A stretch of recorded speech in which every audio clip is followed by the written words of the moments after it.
Hey guys, so this is my third video I'm uploading on YouTube. It is a game from a tournament I played in February of 2013. We each had 2 hours to make all of our moves. I was white, rated about 1990, and my opponent was black, rated about 1860. I opened with e4, he played c5, the Sicilian defense. Rather than play the main line, which goes something like knight f3, d6 or e6, then d4, pawn takes, knight takes. That's what most people play. I do something a little different. I play b3 on move 2. It's not technically as good as the main line, but no one as black is expecting to see b3 here. It's a surprise weapon, and that's where part of its advantage lies. Also good about it is that the bishop comes to b2 controlling all of these dark squares, and black often likes fianchettoing, but white gets it off first. Bishop b2, knight c6, but knight c6, bishop b2. And then he plays another normal developmental move, opening up the space for his bishop to come out. And here I found that when I played something like knight f3, after black plays e5, it's really hard to come in on the dark squares with something like d4 eventually. He's just too clamped down on that square. So, I like getting a little counterplay in the center with f4. He doesn't even worry about coming to e5, like he plays e6 instead. And now my pawn on e4 is attacked by his knight on f6. I play knight c3. It's a good move because it develops a piece and guards this e4 square. It may block in my bishop temporarily, but I can always move the knight. Here I thought about playing bishop e2, but I don't like knight d4. I'll have to take him. He recaptures, and now when my knight moves, he takes a pawn. And I recapture the pawn. But after d5, he has a piece on this really good square in the center of the board, and he also has a much better pawn center than I do. My f-pawn does guard e5, but this d5 pawn's a bit stronger. Also, when black can play d5 early in the Sicilian, it's usually shows that they are equalizing. They're getting a lot of center control, it allows their pieces to become more active, and it's something white has to watch out for.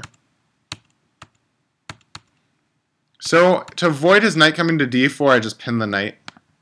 He stops the pin, and now I just take it, because I still don't want that knight to hop into d4. I bring my queen to e2, doing two things, guarding this e4 pawn, and threatening to castle queenside. He has to now try to figure out if I'm going to castle queenside or kingside, and adjust his play as a result. He castles, and I just castle kingside here. I thought it was a bit safer and better.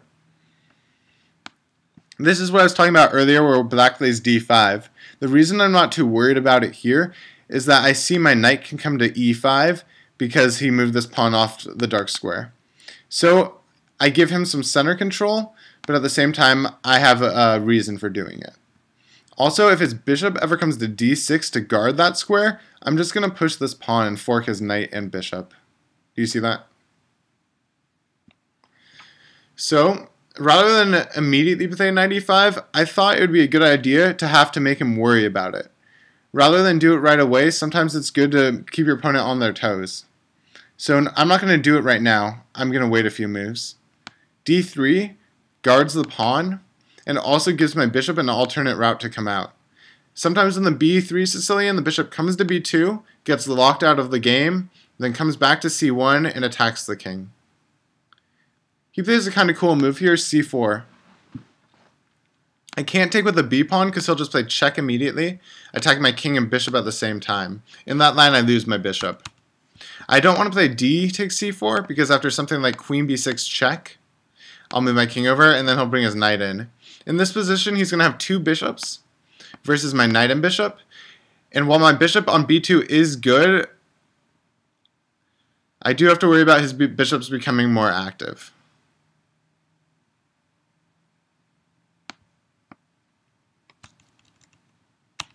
So I didn't go into that line, which is a little better for him than me, according to the computer analysis I ran on it after the game. I played king h1 here. He played d4, and my knight's best square is d1. If I play knight a4, he'll play b5, winning the knight. So I play knight d1. He plays c3, bishop c1. So it might not look like this isn't that good for me. My bishop is locked out of the game. It has no squares. My knight's only square is f2. If my knight comes to f2, my queen can't come to f2. and my rook on a1 is locked out of the game as well. But I do have a plan, and that is to push my kingside pawns, start an attack against his king, and lock up the queenside so nothing can happen on it. Because he has the queenside play, I have the kingside play.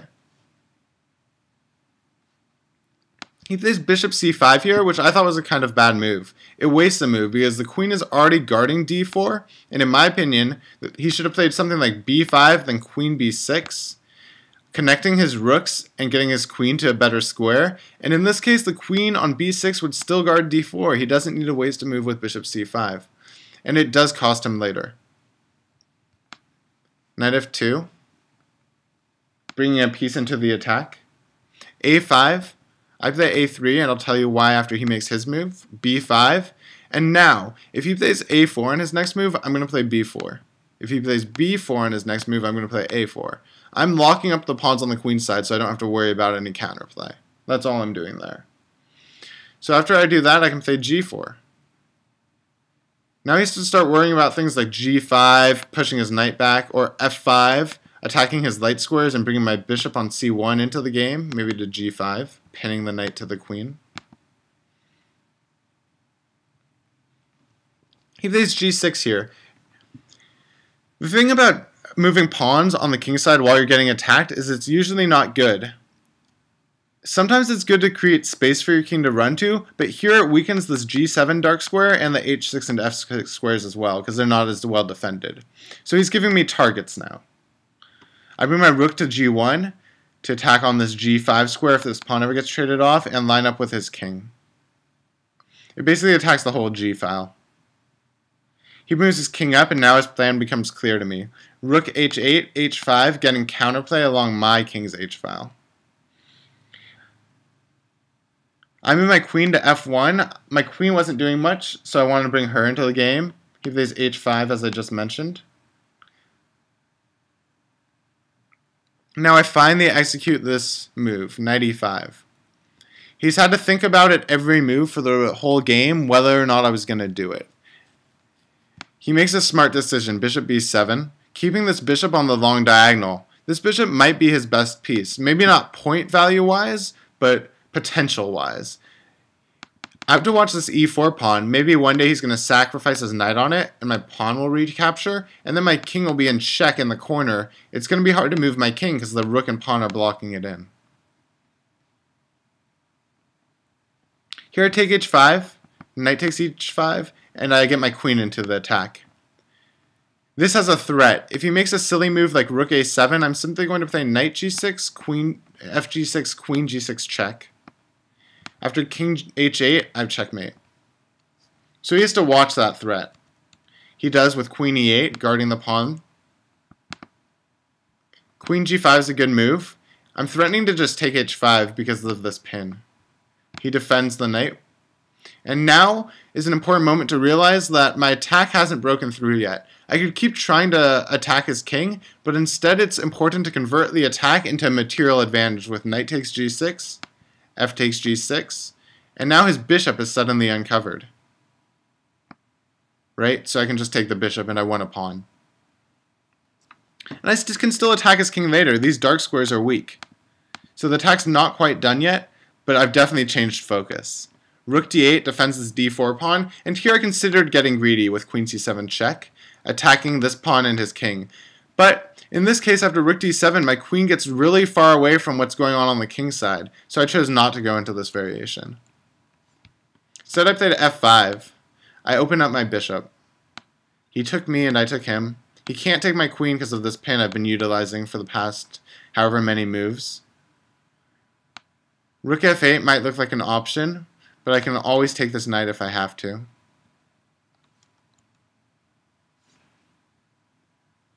So after I play queen takes f5, he plays rook.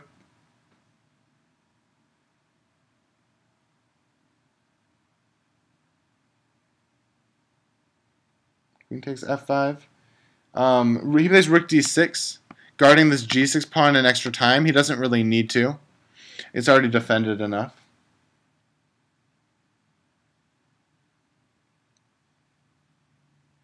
Rook d6. Queen c5 was a good move. It brings my queen to attacking his rook on d6, and it also keeps pressure on this d4 square, so he just defends his rook with his queen on d7. Now I play bishop g5, bringing my dark squared bishop into the game. So you can see that was my plan with f5. I wanted to bring all my pieces to their active squares. Maybe now I play knight g4 and bring my bishop to f6 or h6 if I can ever get his rook and knight out of the way. He plays rook to f8, attacking my knight on f2. I throw in a check. He plays king h7, and here I think a good move probably would have been queen e7 that I didn't play. After queen e7, it's check and attacks all of these majors. Majors are queens and rooks. Minors are bishops and knights. And it's true he can take my knight, but I can just take his rook, right? So that's what happens in that line. But instead, I started playing safe moves. The reason I did this was because he only had about 4 minutes left, and I had about 15. And I knew that he was taking a minute or two on each move still. So if I just did solid moves, he'd lose on time in like 3 or 4 moves. So I didn't want to get too risky.